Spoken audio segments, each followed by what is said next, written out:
Os irmãos podem se assentar. Amém.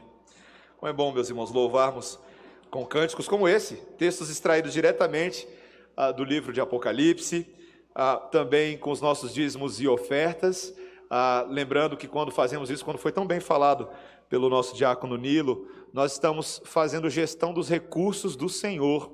No reino de Deus, nós somos mordomos, investidores, empreendedores, não dos nossos recursos, mas dos recursos dele, e nós o fazemos para a glória do nome dele, e fazemos isso com interesse de coração também. Vamos abrir a palavra de Deus em Apocalipse 19, versículos 1 a 10. Apocalipse 19, versículos 1 a 10. Não vou te esconder de ninguém não, que esse é um dos meus textos favoritos em Apocalipse, viu?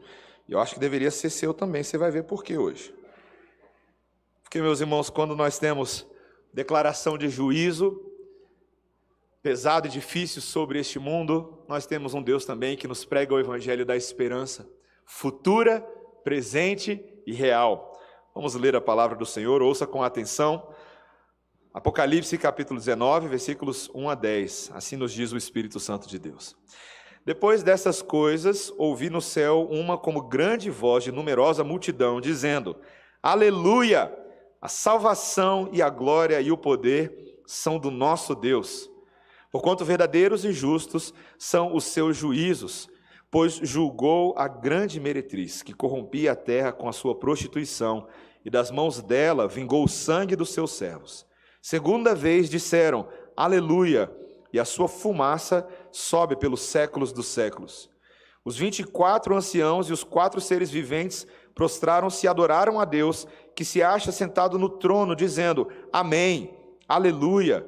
Saiu uma voz do trono exclamando, Dai louvores ao nosso Deus, todos os seus servos, os que o temeis, os pequenos e os grandes.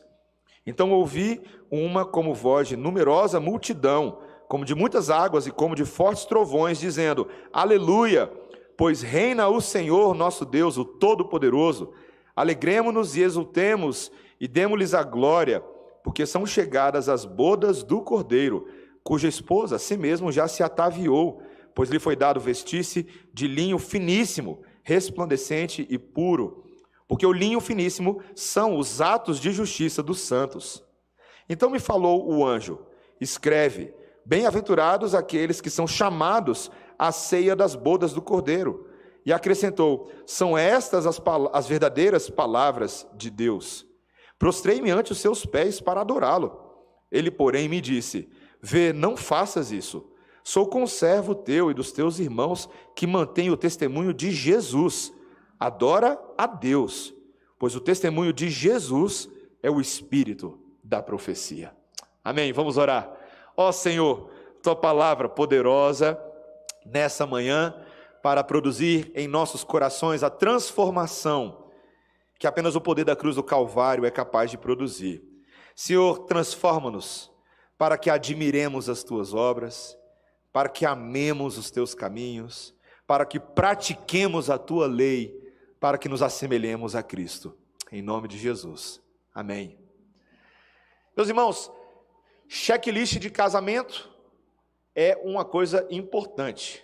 Eu já dei muito curso de noivos nessa igreja. Ontem foi o casamento número 84. Me tiraram a oportunidade de fazer o casamento. A Mariana falou, não, eu quero só que o meu pai, o Quaresma, faça tudo. Aí o Quaresma fez tudo. Eu fiquei, tá bom, então eu vou aproveitar. Mas no curso de noivos, um dos últimos encontros que a gente faz é para garantir que as coisas do casamento estão encaminhadas. Tanto as grandes quanto as pequenas, para ver se a decoração vai chegar na hora, se os padrinhos estão sabendo que eles não têm que chegar na hora do casamento, mas meia hora antes, se todo mundo vai usar aquela gravata borboleta ou aquele suspensório azul, se a fotografia está ajeitada, se a filmagem, a transmissão vai acontecer. Se, por exemplo, se o casal que faz toda a questão de que a aliança seja bonita, vai lembrar de gravar o nome na aliança antes de acontecer o casamento, todas essas coisas. O checklist é muito importante. Mas para que a gente faz tudo isso? Por que casamento tem todos esses detalhes, essas vestes, esses momentos, esses pequenos rituais e liturgias que nós vamos implementando? Porque todas essas coisas apontam para o significado central do casamento. Duas pessoas deixarão de ser vistas apenas como duas pessoas e se tornarão espiritualmente e misticamente na presença de Deus uma só carne. Pelo resto dos seus dias, não vai ser mais fulano e cicrana, mas serão os dois, uma família na presença do Senhor. Meus irmãos, casamento tem todos esses momentos, e aqui, claro, quando a gente pensa em checklist, tem a própria cerimônia em si, as entradas, não é verdade? A noiva entra com o pai, você tem os padrinhos, você tem os pajens, as crianças tão belas com seus sorrisos e vestidos, trazendo alegria, mas todos esses ritos querem apontar para a grandeza do que Deus está fazendo lá na frente. Deus é o próprio juiz de paz, não é o pastor, não é o juiz. Deus é o maior interessado nessa união, porque a união entre um homem e uma mulher reflete na história da redenção o relacionamento de Deus com o seu povo. Meus irmãos, nós somos a noiva do Senhor. E o texto de hoje, meus irmãos, é um texto de júbilo, de exultação, de alegria, quando o povo de Deus constata que se aproxima o dia do matrimônio, que se aproxima esse momento pelo qual todas as nossas almas gritam dentro de nós. Todos nós que somos salvos, lavados e remidos por Jesus, temos um gemido inexprimível, um grito dentro de nós que está entalado na garganta. E esse clamor é o clamor por estarmos eternamente na presença do nosso noivo. Esse texto de hoje, meus irmãos, ele transborda com essa exultação. E eu quero que você perceba isso em 4 cenas, 4 movimentos muito claros que estão presentes nesse texto. Primeiro, que o motivo da exultação matrimonial do povo de Deus é porque Deus salva e Deus julga. Essa é a primeira coisa. Veja comigo o versículo 1, que diz: depois dessas coisas, ouvi no céu uma como grande voz de numerosa multidão. Meus irmãos, depois do quê? Não foi o que ele falou? Depois dessas coisas. Depois de toda a loucura que nós vimos no capítulo 18. Quando aprouve ao Senhor não deixar impunes os pecados da Babilônia. Nós falamos disso. Dessa meretriz que no mundo manifesta-se como um sistema de pensamentos e valores corruptos, que corrompem a mente e coração das pessoas, e que aflige o povo de Deus, mas Deus trouxe ação, Deus fez algo, a coisa não ficou assim para sempre, Deus deu um basta, o está consumado dele alcançou também a Babilônia, e então, aquela numerosa multidão que nós já havíamos visto em outros capítulos em Apocalipse, que está na presença de Deus, todos esses que foram reunidos de todos os cantos, de todos os lugares, uma fusão entre pessoas que estavam na terra, e também a palavra de Deus vai deixar claro, dos próprios seres celestiais que estão na presença de Deus, todos eles a uma voz dizem, veja aí no versículo 1, dizendo, aleluia, aleluia. Isso é bom de dizer aleluia de vez em quando? É sério, não é só quando a gente canta não, tá? Quantas vezes na sua vida você exclama aleluia? Você sabe o que significa a palavra aleluia? Aleluia é aqui um pouquinho de hebraico. Você tem aqui uma combinação de pequenas palavras, pequenos prefixos e sufixos hebraicos que formam essa única palavra, essa única expressão, como no alemão, quando às vezes o alemão assim, é uma língua difícil porque eles pegam uma frase que a gente tem com 20 palavras e colocam tudo dentro de uma palavra só, né?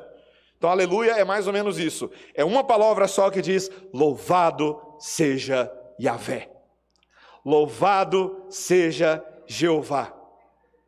Meus irmãos, imagina agora que João, estando dentro da nova aliança, dentro do Novo Testamento, décadas depois da virada da chave da antiga para a nova aliança, mas ele continua usando uma palavra do antigo hebraico, uma palavra do povo de Deus, que expressa vitória e alegria no Senhor. E há algo fascinante que você deveria saber. Essa é a única vez no Novo Testamento que aparece a palavra aleluia. Veja, não é que o Novo Testamento não goste da palavra aleluia, não é nada disso. É porque o Novo Testamento usa outras palavras para expressar a mesma ideia. Veja, se você for para o versículo 4, por exemplo, ou o versículo 5, versículo 5 você vai ver, saiu uma voz do trono exclamando, dai louvores ao nosso Deus. Está vendo? Dai louvores ao nosso Deus. Esse dai louvores ao nosso Deus é a versão grega do aleluia.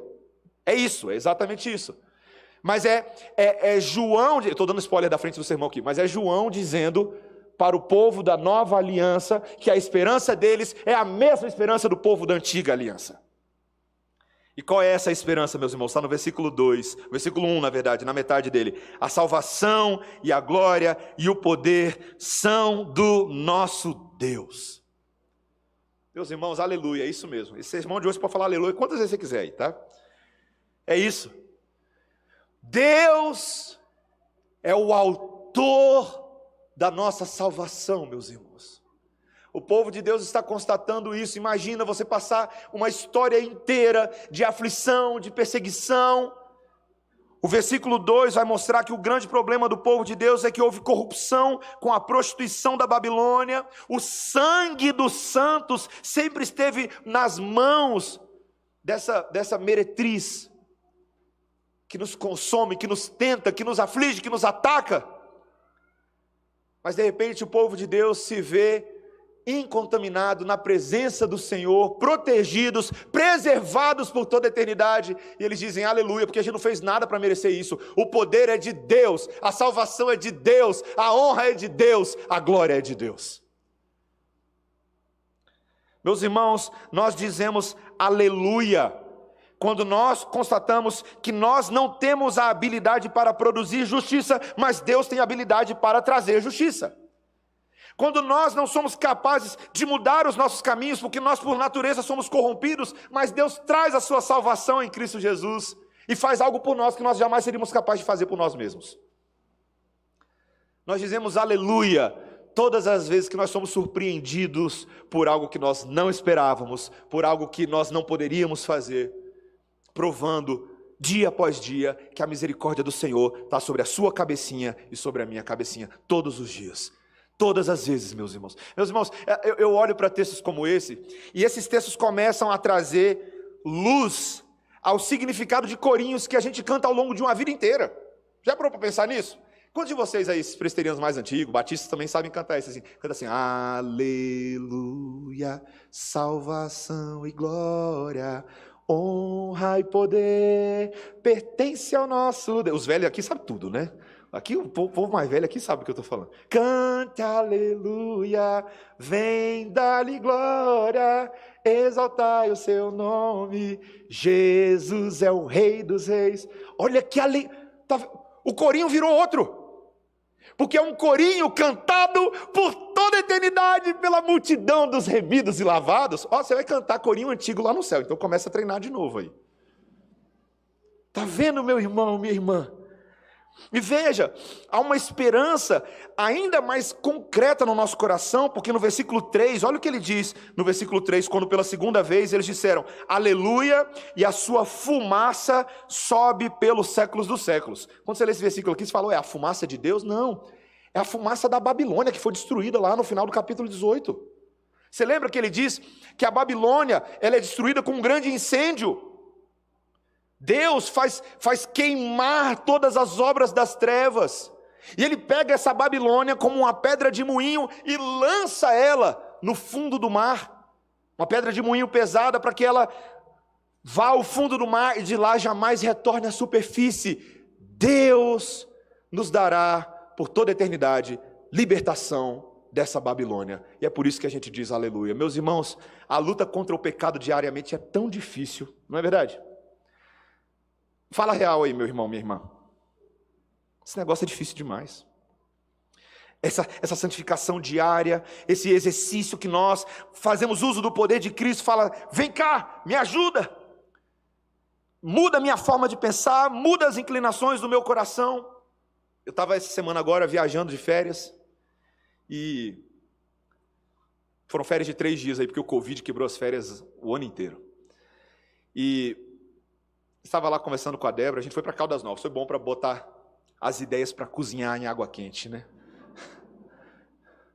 E ali eu estava conversando com a minha esposa e pensando, rapaz, como nós somos novas criaturas em Cristo, mas o velho homem que tenazmente nos assedia gera padrões de pensamento terríveis em nossas cabeças, em nossos corações. Eu estava compartilhando com a minha esposa uma coisa muito ruim que eu tinha pensado de amigos nossos, e de forma muito preconceituosa e errada.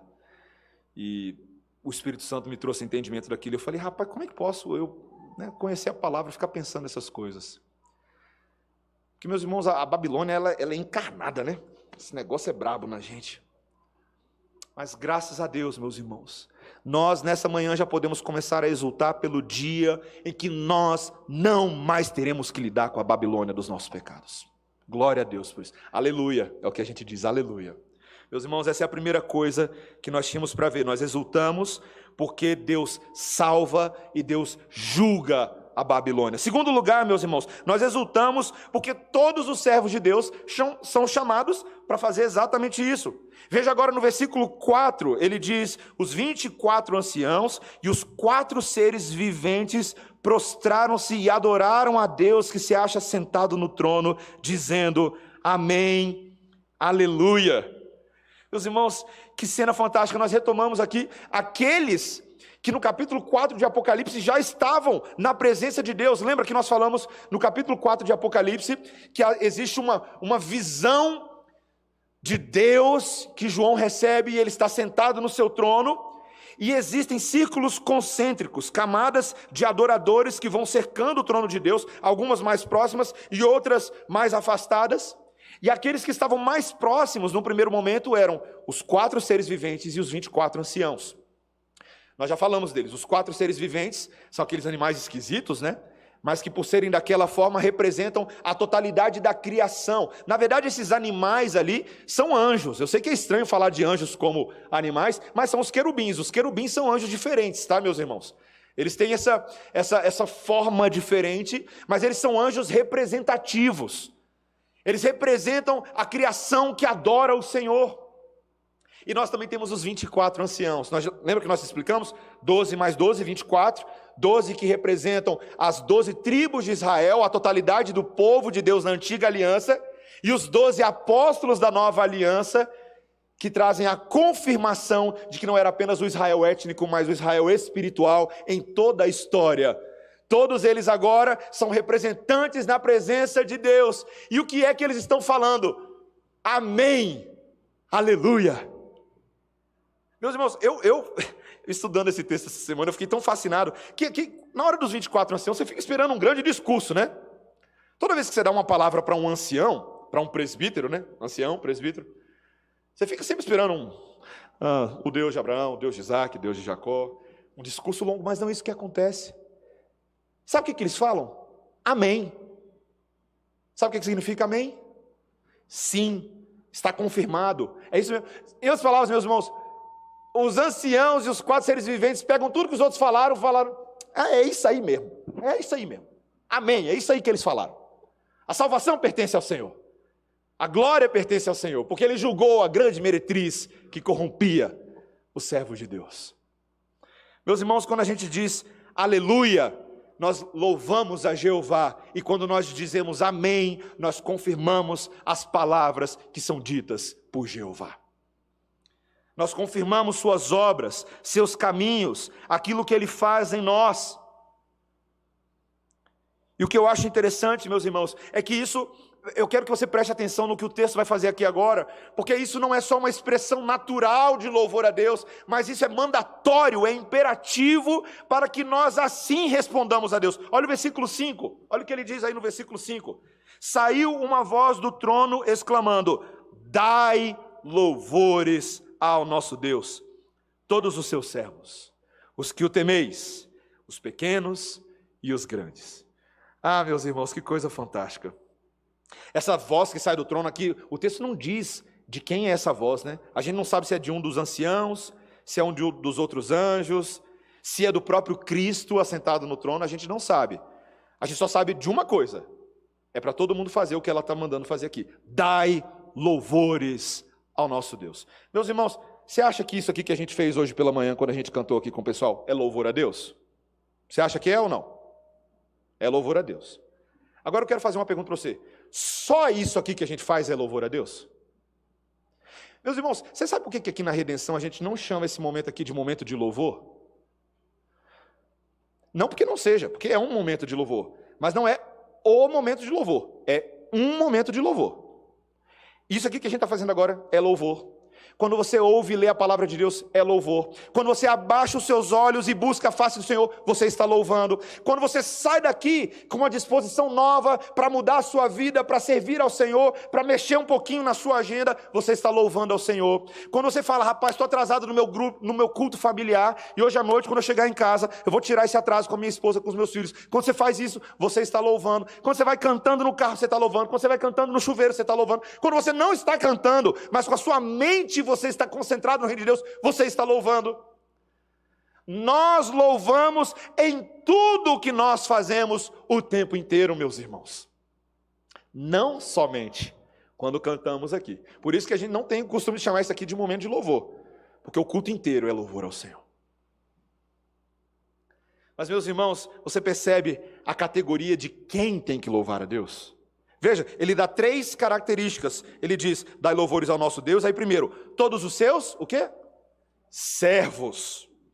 Todos os seus servos. Nenhum servo pode ficar de fora. Todos os que servem a Deus devem adorá-lo.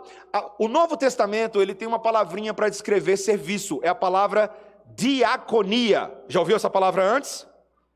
A gente está em época de eleição de oficiais na Igreja Presbiteriana Redenção, né?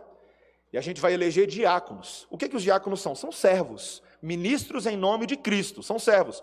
Mas o Novo Testamento, quando usa a palavra diaconia, não usa somente no sentido estricto para diáconos, mas também no sentido lato, no sentido amplo.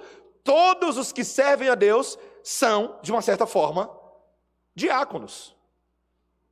Então, dessa forma, você tem homem que não é oficial da igreja, mas é diácono. Você tem mulher que não é oficial da igreja, mas é diaconisa. 1 Timóteo capítulo 3, versículo 11. É assim que você interpreta. Ou Febe, Romanos capítulo 16, versículo 1. Só que não é só adulto, não. Olha o que ele fala aí. Os que o temeis, os pequenos e os grandes. Aqui a segunda coisa é, tem um temor de Deus. Os que servem são os que temem a Deus, cujos corações, cujas vidas são devotadas e consagradas ao Senhor, mas são tanto os grandes quanto os pequenos. Grandes e pequenos, tanto os que são de importância, quanto os que não são tão importantes. Tanto aqueles que carregam títulos, quanto os invisíveis. Tanto adultos, quanto os pequeninos, porque dos tais é o reino dos céus. Meus irmãos, crianças são servos, e crianças são chamadas para adorar e louvar a Deus, inclusive no culto solene. Meus irmãos, você sabe uma coisa que não vai ter quando a gente se encontrar nesse culto, esse culto final, celestial, na presença de Deus, a consumação, vai estar, imagina a cena, tá? Vai estar Jesus no meio daquela multidão de pessoas. Melhor do que você chegar num parque da Disney, é você chegar e falar assim, aquele ali é Jesus. Só que, meu bem, vamos fazer o seguinte, para a gente não atrapalhar esse momento de adoração, vamos colocar as nossas crianças na salinha, porque a gente vai adorar Jesus e aí deixa elas lá. Meus irmãos, no céu não vai ter isso. No céu não tem salinha, meus irmãos. No céu, todos os grandes e os pequenos estarão cultuando a Deus o tempo inteiro. E é por isso que nós, desde já, aqui na igreja, nós temos incentivado as famílias a trazer as crianças para o culto. Nós temos lá uma regra, até 3 anos de idade, elas até podem ficar lá dentro, porque a gente sabe que tem uma dinâmica difícil, às vezes, para os pais assistirem o culto, tem que dar de amamentar, tem que trocar fralda, às vezes as crianças ficam... Mas, meus irmãos, nós cremos que a igreja é uma só. Que as crianças e os adultos cultuam a Deus juntos.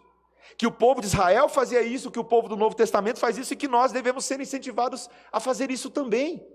Nós devemos descobrir maneiras de ajudar os nossos pequeninos a cultuarem a Deus da forma como Deus lhes fala à mente e ao coração, porque a palavra de Deus é poderosa para fazer isso. Por isso que eu, como pastor, eu tenho de vez em quando me esforçado para também me comunicar de forma mais acessível para as crianças no culto. Por isso que eu falo assim de vez em quando: crianças, vocês estão aí desenhando? Vocês estão desenhando o que vocês estão aprendendo? Estão desenhando?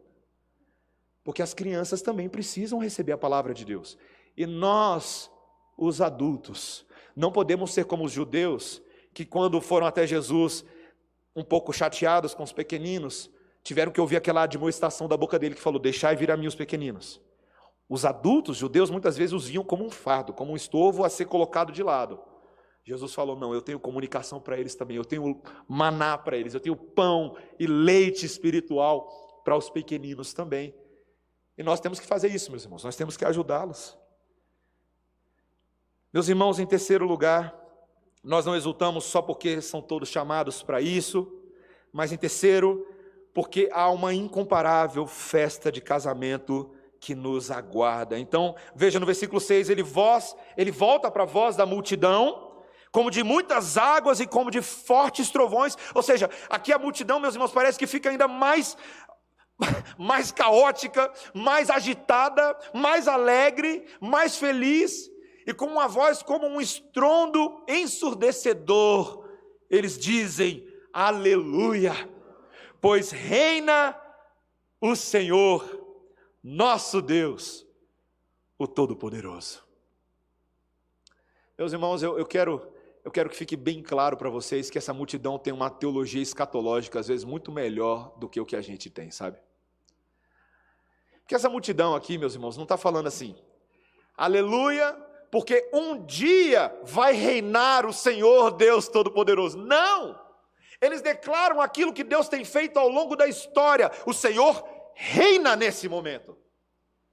Ele é o Senhor sobre as nossas vidas, e particularmente, quando Cristo sobe aos céus, o apóstolo Paulo nos diz em Filipenses capítulo 2, versículo 5 em diante, que depois que ele cumpre a obra de humilhação, a encarnação, esse Natal que nós amamos tanto, ele se torna um bebezinho, esse bebezinho cresce, ele aparece, ele vive a lei de Deus entre os homens, ele morre a morte de cruz, ele ressuscita dos mortos, ele sobe aos céus, ele recebe o cetro e a coroa, e Cristo reina, meus irmãos. Cristo reina. Meus irmãos, tem tanta gente esperando um futuro reinado milenar de Cristo. Tadinhos, meus irmãos, tadinhos. Mas não quero dar spoiler do capítulo 20 ainda não, porque tem muito arrepio ainda pela frente. Cristo reina, meus irmãos, nesse momento, sobre as nossas vidas. E a multidão reconhece isso.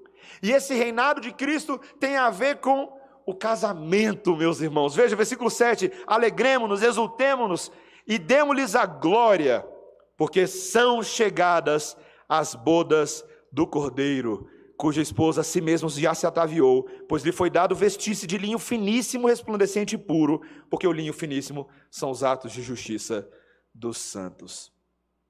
Dificilmente eu e você vamos entender a glória desse momento, se a gente não entender como que era um casamento nos tempos antigos. Sabia, meus irmãos, a gente tem modelos de casamento nos nossos dias, mas vamos entender como é que era um casamento para os judeus, para a gente poder entender por que isso aqui é tão glorioso. William Hendrickson escreveu um livro chamado Mais que Vencedores, é um dos melhores comentários que eu já li em Apocalipse, e ele faz uma explicação belíssima sobre como era o casamento. Ele diz, primeiro, quando ia ter um casamento, primeiro você tinha um contrato de casamento, que na verdade seria o equivalente ao nosso noivado. Hoje em dia só tem um detalhe, ele era mais forte que o noivado, ele já era mais avançado, mais comprometido que o noivado, ele era mais sério. Nesse contrato de casamento você tinha os termos que eram aceitos então na presença das testemunhas, você tinha a ministração da bênção de Deus sobre essa união que já estava acontecendo nesse contrato de casamento, ali estava sendo declarado. E a partir desse dia em que esses termos eram aceitos e a bênção era dada, o noivo e a noiva são legalmente marido e mulher. Depois, o que é interessante é que você tem um intervalo entre o contrato e a festa de casamento. Aqui, quando você faz lá o contrato, terminou, fez as fotos, já vai para a recepção, né? Mas havia um intervalo. E durante esses dias de intervalo, era o momento em que o noivo ia lá para pagar o famoso dote ao pai da noiva, certo? Caso isso ainda não tivesse sido feito. Está lá em Gênesis capítulo 34, versículo 10, tá? Então, algumas vezes o noivo pagava esse dote através de serviços prestados. Vide Jacó, né? 14 aninhos de serviços prestados, beleza, né? Então, meus irmãos, agora, à medida que vai chegando o fim desse intervalo, você tem então a procissão. É o momento em que a noiva se prepara e se adorna. Então, aqui, só para ficar clara a analogia, tá? Para ficar mais fácil para a gente, é como se você tivesse uma separação entre o casamento civil, tá?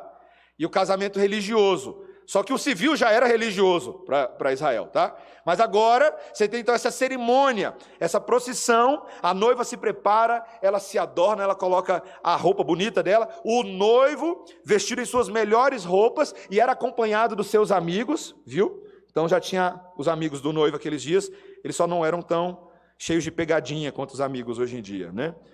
Então eles iam para o local da cerimônia de contrato. E ali então o noivo recebe a noiva e ele a conduz ainda em procissão à sua própria casa ou à casa dos seus pais. Não tinha hotel naqueles dias para a noite de núpcias. Quando o noivo chegava a esse ponto, então a festa já estava acontecendo. E meus irmãos, a festa ela ia se espalhando geograficamente. As pessoas se espalhavam, às vezes não ficavam só num lugar, mas eles ficavam entre a casa do noivo e a casa da noiva, festejando no caminho. Imagina esse negócio. E meus irmãos, às vezes a festa se estendia por dias. Começava com aquele jantar belíssimo, mas em média durava no mínimo 7 dias uma festa de casamento. Já imaginou aí? Curso de noivos aqui dos casais. Vai pagar aí uma festinha de 7 dias, tá? Casais. Meus irmãos, não são poucas vezes que as Escrituras comparam o amor entre o noivo e a noiva exatamente com o relacionamento que o nosso Deus tem conosco. Paulo chama em Efésios capítulo 5, versículo 22 a 33, a igreja de noiva. Ela é uma noiva que se submete ao seu noivo. Não só o Deus Pai, Deus Filho, Deus Espírito Santo é o Senhor da igreja, mas no Filho de Deus nós temos o noivo que vem para fazer exatamente isso que nós acabamos de ler. A igreja tem um contrato de casamento que é firmado com Cristo. Ele já pagou o dote por ela. Ele comprou a sua noiva. E o preço que ele deu não foi monetário, porque não alcançaria. Não foi ouro, não foi prata, foi o seu sangue santo e incontaminado. Esse era o valor do dote. Mas nós estamos vivendo um grande intervalo, não é verdade? A totalidade de tempo entre o momento em que Cristo morreu na cruz, ressuscitou e subiu aos céus, a sua ascensão. E a sua segunda vinda é a distância entre o contrato e a festa. E durante esse período, o que a noiva faz? Meus irmãos, a noiva se prepara. O texto diz que ela se veste de linho finíssimo, resplandente e puro. E essa roupa de noiva, meus irmãos, são os atos de justiça do povo de Deus. É a busca diária e constante por santificação. Ao fazer isso, nós estamos colocando os trajes de noiva. Essa é a roupa. Essas são as obras. Essa é a pregação. Meus irmãos, eu fico pensando assim, que eu sou pecador igual você. Eu fico pensando assim, rapaz, se eu tenho que colocar essa roupa, eu vou ser a noiva mais feia da história do universo.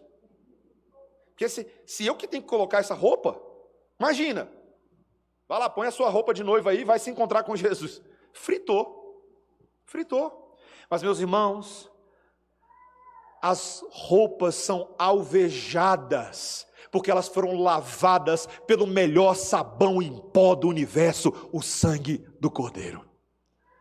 Por que a igreja pode se santificar? Por que a igreja pode trabalhar? Por que a igreja pode buscar o Senhor? Porque o sangue de Jesus nos purifica de toda iniquidade, diariamente. E todas as vezes que eu busco viver uma vida para a glória do meu Deus, mas simultaneamente eu confesso os meus pecados, eu me arrependo daquilo que eu faço, eu me constranjo e eu falo: Senhor, eu fiz de novo, mas o teu poder é comigo, me perdoa em nome de Jesus, amém, amém. O perdão de Deus é confirmado, meus irmãos. Ah, meus irmãos, que alegria.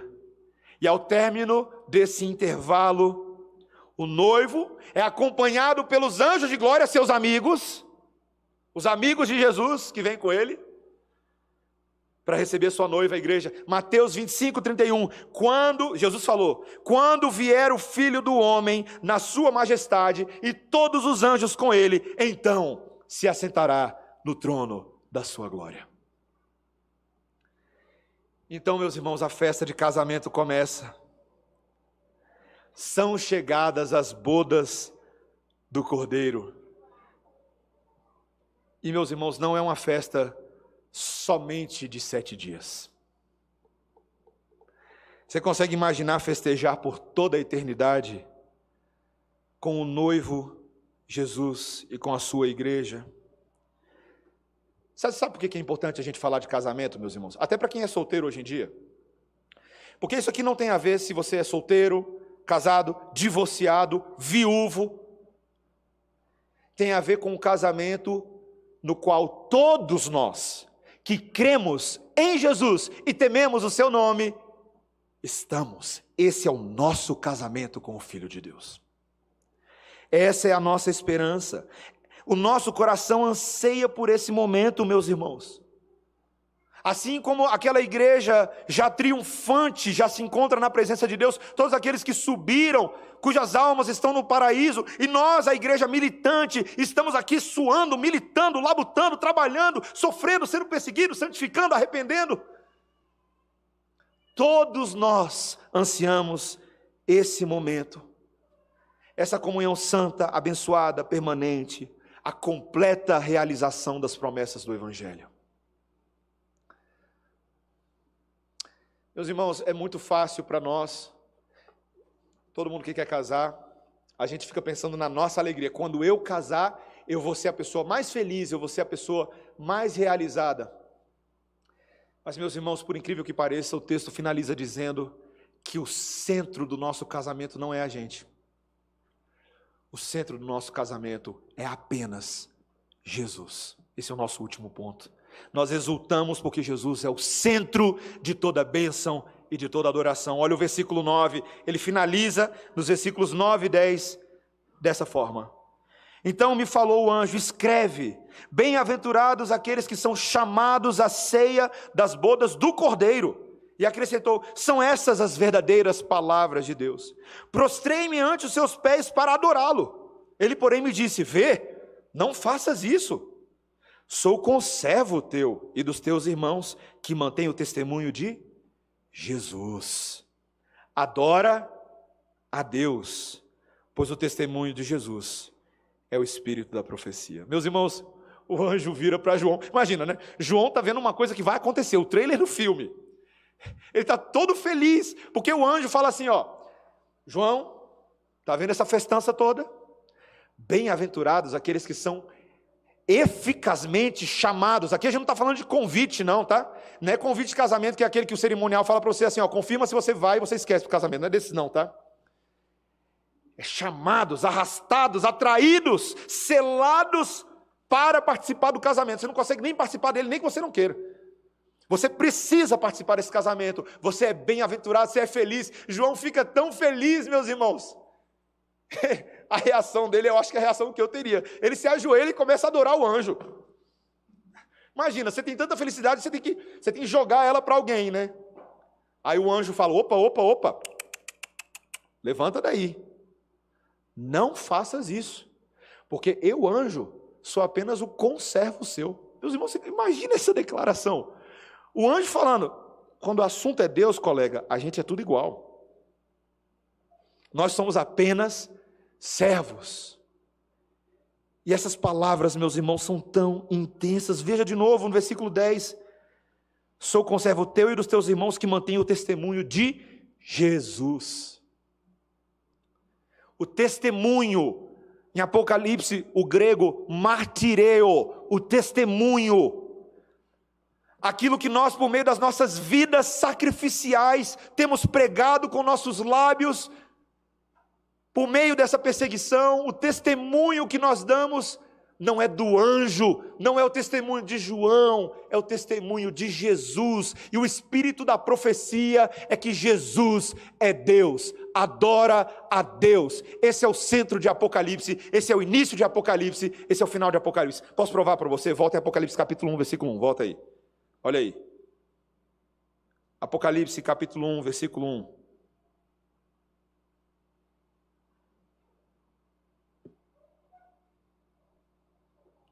Vamos ler juntos, a uma só voz? Revelação de Jesus Cristo, que Deus lhe deu para mostrar aos seus servos as coisas que em breve devem acontecer, e que ele, enviando por intermédio do seu anjo, notificou ao seu servo João. Você percebeu aí? Revelação é de Jesus Cristo. Meus irmãos, olha lá o versículo 5. Da parte de Jesus Cristo, a fiel testemunha, o primogênito dos mortos e o soberano dos reis da terra, aquele que nos ama e pelo seu sangue nos libertou dos nossos pecados e nos constituiu reino, sacerdotes para o seu Deus e Pai. A ele a glória e o domínio pelos séculos dos séculos. Amém. Aleluia. Você pode falar o que você quiser. É Jesus, meus irmãos. Meus irmãos, a alegria do povo de Deus é porque esse dia está chegando para nós.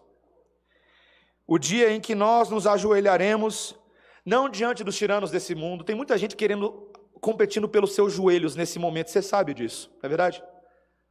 Tem muita gente, viu? Ano que vem tem eleição no país, viu? Tem gente que quer os seus joelhos. Quer que você trate homens como deuses, não são. Ideias como divindades, instituições como se fossem diretamente enviadas do céu, não são. Nesse mundo nós temos esses parâmetros, nós temos sim as responsabilidades da nossa cidadania celestial aqui na terra, mas aqui na terra eu e você somos peregrinos, porque o reino que é eterno, que não morre, que não termina, que não afunda igual uma pedra de moinho como a Babilônia, é o reino de Jesus, porque Jesus é o Rei eterno. Meus irmãos, por que nós amamos tanto o Natal? Eu termino o meu sermão com isso. Por que nós amamos tanto o Natal? Eu ouvi uma declaração uma vez de um professor meu, chamado Ligon Duncan. Eu nunca mais ouvi ninguém no mundo falar o que ele falou. Na turma Nossa Teologia do Pacto, em 2011, ele vira e fala assim: todo mundo que é crente ama o Natal, porque Natal e casamento andam de mãos dadas. Quando a gente ouviu aquilo, falou: o que ele está falando? Como assim Natal e casamento andam de mãos dadas? Meus irmãos, o Natal, a vinda de Jesus a esse mundo, é a certeza de que a festa de casamento vai acontecer para todo o povo de Deus. Natal não é só presépio, bebezinho, não é só aquele momento fofinho de trocar presentes. Natal, meus irmãos, é que o presente de casamento veio até nós pelas mãos do próprio Pai, que nos deu o seu Filho, para que todo aquele que nele crê não pereça, mas esteja casado com ele eternamente e tenha vida eterna. Natal e casamento são mensagens centrais na Bíblia. A Bíblia é um livro de casamento. O início da Bíblia é a criação da noiva, o fim da Bíblia é a consumação da noiva. É um livro de casamento. Então, meus irmãos, quando nós, nesse mundo, nos casamos, eu fico pensando no meu casamento. Estou com 13 anos e meio. Alguns de vocês já têm mais tempo que eu, outros menos tempo, outros anseiam a declaração, esse é teu marido, essa é tua mulher, beija ele. Todos nós ansiamos esse momento. Mas todos os nossos casamentos aqui na terra são reflexos pálidos, porém verdadeiros, do relacionamento que o nosso noivo Jesus tem conosco nesse momento. E por isso que o povo de Deus tem que amar casamento. Que essa é a proclamação do Evangelho. Eu te pergunto, o que tem que ter em todo casamento? É só flores? É só gente bonita com gravata borboleta? Meus irmãos, o que tem que ter em todo casamento é aleluia, louvado seja Jeová. O que tem que ter em todo casamento é amém, Deus confirma as suas promessas. O que tem que ter em todo casamento é vocês dois, casal, vocês são apenas espelho do verdadeiro noivo e da verdadeira noiva. Que nós que estamos aqui nessa manhã ouvindo esse sermão de casamento, nos lembremos disso todos os dias, para que nós, eu e você, estejamos nos preparando nesse intervalo. As bodas estão chegando, qual é a roupa com a qual você vai se apresentar? Linho finíssimo, puro, com ouro? Eu espero que sim, meus irmãos. Eu espero que as nossas obras sejam feitas com inteireza de coração, com sinceridade de alma, para a glória do Cordeiro. Amém? Vamos orar, meus irmãos. Senhor Deus, tua poderosa palavra nessa manhã, que é proclamada pela boca de uma numerosa multidão, com voz de trovão e águas, é a palavra que exalta a salvação, a glória e o poder do nosso Deus. Ó Senhor, nós te agradecemos porque o Senhor haverá de julgar e está julgando o pecado, inclusive em nós. Em nós o pecado é julgado ali em Cristo, na cruz do Calvário, onde o Senhor fez convergir sobre ele a nossa iniquidade para que dele recebêssemos justiça, renovo, esperança. Senhor, nessa manhã o teu anjo convoca o teu povo a dar louvores a Deus.